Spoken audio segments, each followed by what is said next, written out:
All right, I got something real easy today to do.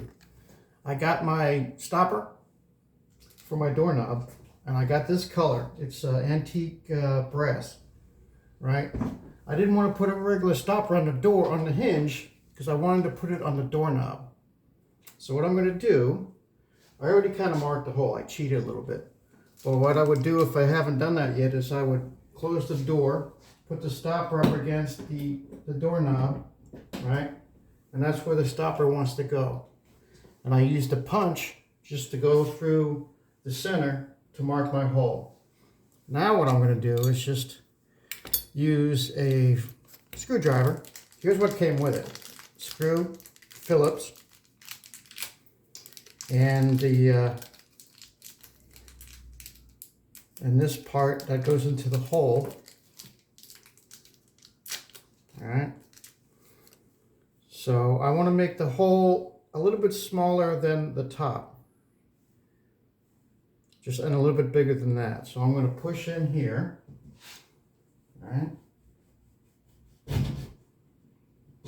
So there's my hole. And there's my one sec. Get something to hammer it in with a little bit. Okay, so that's in. That's going to accept the Phillips, the screw. So now I just take my screw, put it on the inside of the stopper. Take my screwdriver, my Phillips driver. Just screw it to the wall. I know it's hard for you to see. It's very, very easy. And as the screw goes in, it's going to spread. Now you don't want to over tighten.